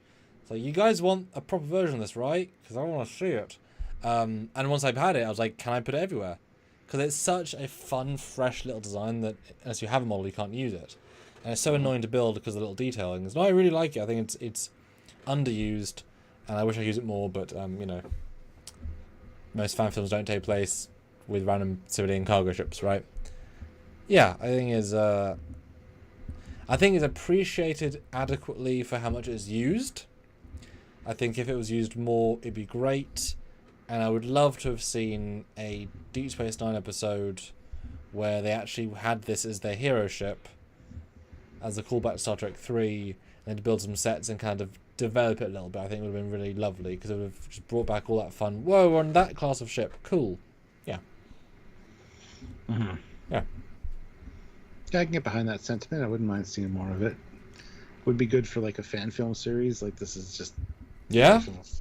A freighter that's not Starfleet affiliated. It running into problems with Starfleet as well as Klingons and everybody else. That'd be kind of cool. Yeah, and especially as you could have it only meet other freighters, like the Yeah. J class from Enterprise, the Cardassian one, which is also the Klingon one, which is also the Ferengi one. Blah blah blah. Yeah, freighters only, not uniform inside. It's kind of fun, actually. Interesting. All right. Classic for real, $5. No, I mean the other Krennan patrol ship that fires the torpedoes at Voyager. But hey, we've got them both now. No, there's only one Krennan patrol ship. That's a Krennan warship. Dun dun dun. That's my render as well. It's very nice. I mean, you can see when you start having resolution, you can see how the textures are poor and the blockages are blocky. Yeah. But 997, it looks great in the show. Your thoughts, overrated or not? You decide. It's not overrated. What are your thoughts? Yeah, no, I agree. It's not overrated. It's a cool design, but it's not overrated at all. I mean, it's OP. I don't remember what it could do, so... Oh, fire temporal torpedoes that go through shields. Well, there you go. So this is the thing that always killed Voyager for like for the episodes. But we get no sense of what else it can do, and temporal torpedoes is kind of cheat. If you're going through shields, that's why you're winning. You're going through shields. Fair. Mm-hmm. No, I think it's cool. I'd love to see a refined version with proper texturing and proper detailing and diversify it a bit. It's probably overrated in level of power. But yeah, I Krennan are a really cool race I'd like to see more of. Cool. Fair enough.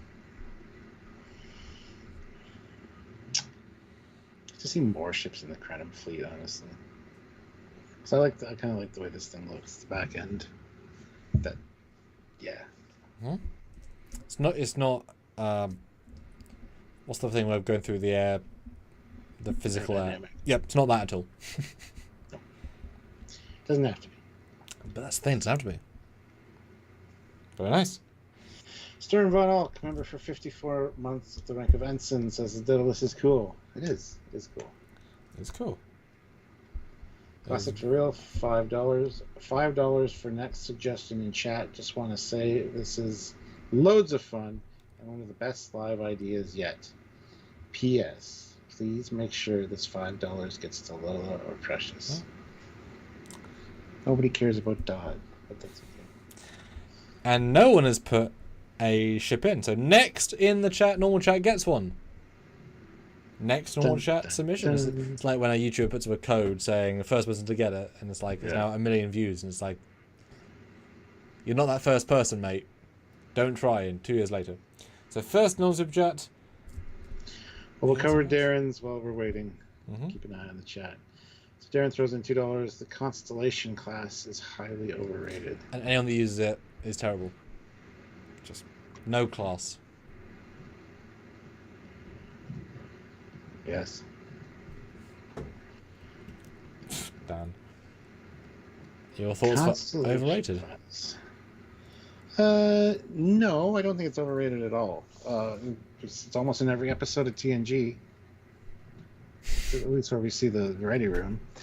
So maybe a little bit. Just like the captain's yacht in every episode of TNG. Uh-huh. Yep. It's there. Yeah, it is. No, and a nice iterative step. I mean, this, well, it's not iterative. It feels, it's very much of its time, the motion picture era. It's got the exact same styling.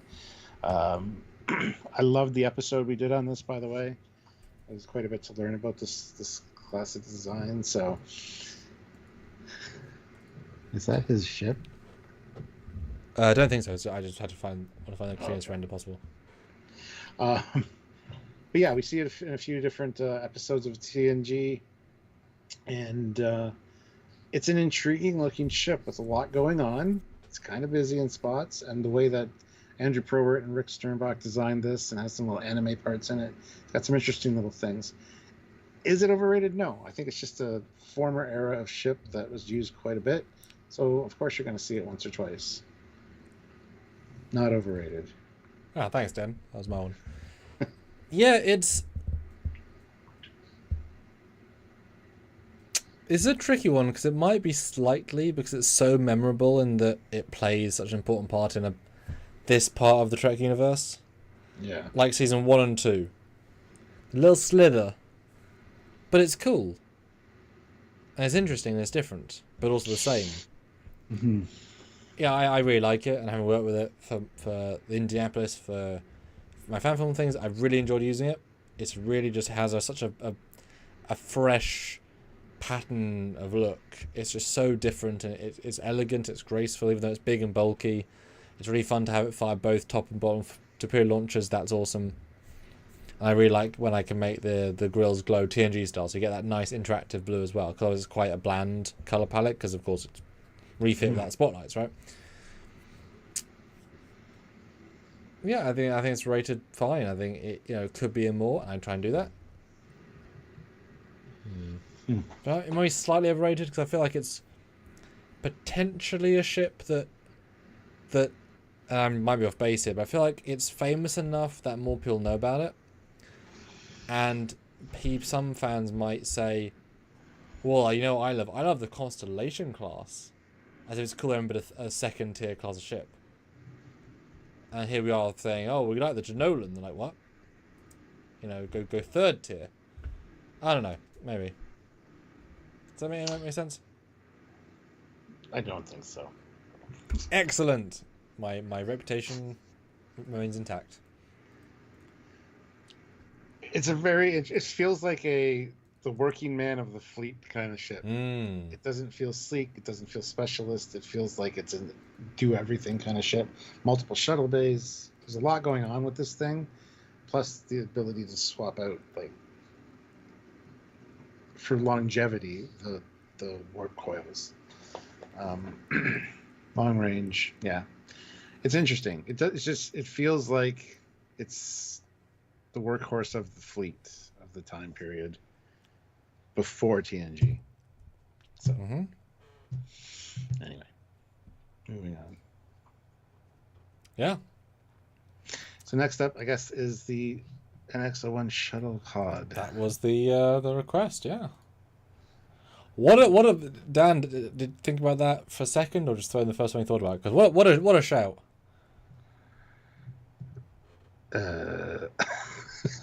I hate this thing so much. Interesting shout, eh? It is. I hate the design of this. I mean, it makes sense logically. It seems like something that, like a real world space thing that it would be, but I just hate the way it looks. It's not cool. It's not good. The interior is kind of neat, but the exterior, the exterior just doesn't match the feel of Enterprise herself. It is older, in fairness. Yeah, well, absolutely. I know, and it doesn't quite work for me. Yeah, I think it gets a little bit of an upgrade later on and gets a little bit more funky. A little bit. But it's not overrated. I mean, I guess it's overrated in Enterprise because it's kind of a crutch that they need it to do things before they start using the transporter. So maybe it is overrated. I don't know. Okay, question, because this is not me, right? I was introduced to Trek the sort of the correct way, TOS first and then onwards, right? So yes, the order of production, how I lived it, etc. I'm sure many of you, maybe, Did any of you in the chat start with Enterprise? Or Enterprise was your main gateway in? Because I feel like if you were the Enterprise person growing up, this thing would have a lot of legacy feels for you, because it is a full practical set exterior, a full set interior, so you understand it. Loads of close-ups, loads of dynamic shots. It's really well featured, right? And, doubling back to link to your comment, it's trying to be flashy. It's like a fighter. It's a hot rod. It's sleek. It's too aircrafty flash for the TOS shuttle as a box within nacelles. It's the dichotomy of both. And of course, this is meant to be truly for up and down planet flying over. The TOS is so... Can't hear. I'm going to say for in-atmosphere flying, that's why it's kind of got the shape and the winglets and stuff. So yeah, and without transporters, you might take this between continents on Earth, right? It makes sense. In a planetary-based craft, they happen to load onto their ship. TOS shuttle is so advanced, it can bypass any dynamic dealing with air and just fly. It doesn't care. Air hits the brick, it's fine. It can take it, right? No problem. But it's too sexy in its sleekness. I would love to have seen a more boxy nacelle with... I want more Trek, because you could disassociate this from Trek so easily. yes, It's too sleek and too aircrafty. Now, not practical, had they made this the season 1 model, as in, this thing's already 25 years old, this thing was built in 2050 for, Zeppelins. We brought Zeppelins back, right? okay. Yeah. They're cool. Space Zeppelins. No, land Zeppelins. Oh, gosh. Yeah, to go between Zeppelins, right? But it's the thing we had. If they'd made a Mark II, which actually had nacelle, like pop-out nacelles, like something made that sci-fi version, and we see, what we had, what we designed. That bridge, but the fact they keep it for all 4 seasons, and the changes are so minimal, no one knows about them, right? That's what I'm going to go with. It looks like a bullet with wings. I mean, it's Yes! Exactly. It does what it's supposed to do. Yes. The ship gets through an atmosphere down to a planet's surface, and that's fine. But I would never... I know you said sleek a few times there. This doesn't feel sleek to me. This feels like primitive and not sleek. But it's sleek in that primitive way. It's sleek to what we could build now, primitive to Star Trek. This isn't sleek to what we could build now. This looks like something out of the 60s. This feels like a 60s... This feels like one of the test vehicles for, like... If they would drop off the bottom of a plane to test aerodynamics or new kind of whatever, right? Wait, are you saying John Eves designed it because he does concept planes? Exactly. X-plane stuff. It feels like. That's what it looks like. It doesn't feel... I don't know. It just doesn't match the rest of the show, in my opinion, and it just stands out like a sore thumb. Which makes sense. It's an old ship. So I would love to have seen the fresh build, but that would be silly expensive to do a full set and then do another full set. But you wouldn't send out your most advanced ship testing these new warp engines with these old shuttles and not have something else in the works coming up to replace them. Season 2. I know I agree with you. A huge difference in the design. Because remember, they rushed out NX-01 because of the Klingons. So it makes sense they just had the stuff. Sure. Yeah. And also they would use these to also move people up and down from Earth to get to dock. Yeah. So it makes sense just to move people around. They're not going to be people. So this is the only way of getting people up and down bar the docking pods. So I think it is overrated that it's so featured in Enterprise that if you love Enterprise, you think it's a bomb. But I wanted to see more sci-fi version. Yeah. So speaking of sci-fi version, not at all. The poll was, is the Enterprise E overrated? And the reverse of the TOS Connie. No wins at 67%. But 33 of you say yes.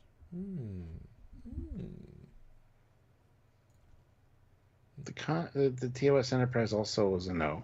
It was not overrated. But we thought it was. I didn't think it was. So the E we thought was overrated, and they said no. We thought the Connie wasn't overrated, and they said no. So it was, sure. All right, final ship, final super chat. We'd love to get on $1, honestly, to round us up. I think we've covered a really good spectrum of ships. Oh, there's one up here. Yes, I've been looking at that the whole time thinking it's overrated. If anyone's put in $5 or $2 or $3, I was talking about one last one that's right there. We'll do it, and I'll just see what you guys think. Actually, the one beside it is also overrated in my opinion, but hey. I'll probably poll. If you guys want to do that, we've got another 2 or 3 minutes. We'll do a quick fire, a quick poll. Just teasing you guys, because wonder what you think we've got. And in the meantime, make sure that you hit that like button. Let's try to get up to 75 likes if we can. But yeah, this has been a fun discussion, so hopefully you guys enjoyed it. And also, guess what our thing is. That's dirty. Guess what the ship is. There's a slight delay, so we'll give you 1 minute to guess. Classic for real throws in $1. And Raj disagrees, but in disagreeing, he agrees with what I was saying. That's what I was saying. I think he was disagreeing with me. Oh, okay. I still like the idea that they would have stayed on Earth for the first season. The original Doug idea, and then go big. I like the idea of having the old shuttle. I just wish they were working on a new one in the shuttle bay at the time, like getting ready for launch. And they design a new one maybe like halfway through the first season or something. Kind of like the Delta Flyer. Like we kind of need something more advanced than what we have. Although if it works, if it ain't broke, don't fix it. So that's fine too. But also, there's no space on the ship. That's true. but space, it is their final frontier. But that would have been really cool, actually. I do like the idea of having part of the set built, like the corner and building a new ship, tinkering. Nick T, yeah. No. Well, let's pull it in. Okay, I have the poll radio right. There we go. Ready? Yep, I'm ready. I'm looking at this whole time thinking it's overrated. There we go. Enterprise F has seen in STO and Picard Season 3. Quick, guys, you've got 2 minutes. Vote in the poll. Let us know. Do you guys think this? Let us know in the chat. Do you think it's overrated? Stuart, do you think the Enterprise F, the Odyssey, the famous giant F, is overrated? Yes. I do. Everybody's always excited about the next iteration of a thing, and this one, existed. It was done as a contest for STO, and it existed in STO for a long time. People loved it. People wanted to see it, even when they knew it was going to be in Picard or whatever. Everybody wanted to see more of it. It did get destroyed too soon. I got to agree with that. But it is absolutely an overrated ship. I don't know why. It's just people are so excited about the next thing that they want to see more of this. And it is a cool design and all that, but this is the definition of overrated, I think. You have a minute and a half to vote in the poll. Yeah, this one's weird because I feel like if you play Star Trek Online enough to really care about this ship, you are a niche within a niche of Trekkies, and therefore passionate. It's like if you watch Trekyards and engage with us in a live chat several times a week, you're in a niche of a niche and like starships a lot. And therefore, any of those who might appear in a medium, the loudness is going to be huge. I mean, for me, example, I was a huge fan of Ebon Hawk from Star Wars because I flew with her for hundreds of hours. The personal connection is insane, right? You do not have that. I'm sure you think it's overrated because of how I speak about her, and that's fine. I know you like her, but overrated is, whatever. If this is a cool ship, I've worked with it a little bit. It's big. It's real big. It's very classic Starfleet, which I appreciate, but it is big. And it feels it. There's a certain mass that is not elegant, but it does counter that with having really sleek bits on it. I don't know, it feels like a fleet control testament, which is why going to the G is kind of G's goddamn joke. Yeah. And classic for real, $2. G is overrated for an Enterprise. It gets one scene though. Yeah, it shouldn't be in it. If it got Legacy, then yeah, maybe. But it shouldn't have been an Enterprise. I'm sorry. Daniel says the windows aren't scaled. I think the windows are scaled. Thomas really cares about that stuff. Yeah, he does. I'd be shocked if they weren't scaled right. I would trust you. I would trust her on that. Yeah. So I think there's a little bit of a. It's like a hype machine for a non-existent product. unless you played Stowe and you have an Odyssey, then you freaking played it for potentially 7-10 years, right? Yeah. I'm glad we both thought that because it was just teasing us there, wasn't it? The whole time I'm kind of looking over to the side going, yeah, it's kind of overrated. So we had a couple of ones that were... Yeah, a couple that weren't touched, but for the most part, that was... Yeah. Well, we're going to call it there, guys. Everybody that's here right now, there's 58 of you, which is great. I want to let you guys know that on Sunday, we are doing our Drunkyards edition review of Star Trek II, The Wrath of Khan Director's Cut. It'll be a good couple hours of hanging out, talking about a movie, reviewing it. You guys can get us drunk, which will make it even more interesting. So join us for that. And, of course, tomorrow, we have our Season 2 of Deep Space Nine live, where we're going to be looking at the episodes from Season 2 and based on your choices, and we rank Season them. 2? Season 3. The Defiant one. I thought we were only... Yeah, maybe our season... Okay, yeah, Season 3. God damn, sorry. Season 3 tomorrow. Yes, the good one, potentially. Classic for real, $3 plus the last super to do the Neoconi. We're just closing out, man. Sorry. We will... Assume you've pre-added for Neoconi somewhere else. Perfect. Yes. Yeah, except for Wrath of Khan. And as I said on the part of the live when you were away, we're going to be as reviewy critically as we were for maybe not quite Section 31, but as TMP. So I'm excited to give it the review because I've never done that before. Last time I watched it was with Marie, and that was much further away from the TV. I get to be a lot closer now and enjoy it. Yeah. And Dan, no, there's only director's cuts for the motion picture and the Wrath of Khan. There's no director's cuts for the other movies. I mean, 6 has an extended cut. Which I guess would you consider a director's cut? Possibly, yeah. Yeah. And I'm sure at some point they'll release director's cuts of all of them. Maybe. I'd like to see a director's cut of 5, honestly. I mean, you can't really have 4 because he's not alive. And I'd love to see Bill do a 5, but I think he said once they do reshoots. Well, it was over...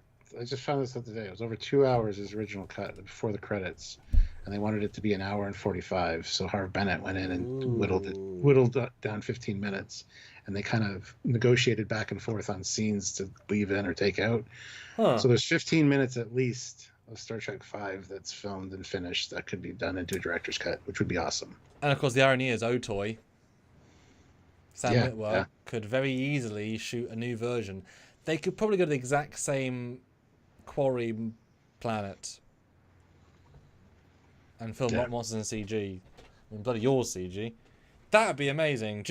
Bill, at 94, do you want to do a director's cut of your film 40 years ago? Okay. I think he would say yes to that, honestly. I mean, why not, right? What 94-year-olds get a chance to redo a movie that you did? Yeah. That's ridiculous. Anyway, so yeah, that'll be on Sunday, and then tomorrow is Season 3 of DS9. Sorry, I thought it was Season 2 for some reason. Interested in that. I'm very interested to do that as well. So join us for those, if you can. Please do. And until next time, he is Commander Cocking. He's Captain Foley. Thank you, everybody. See you tomorrow. Bye, guys. Bye.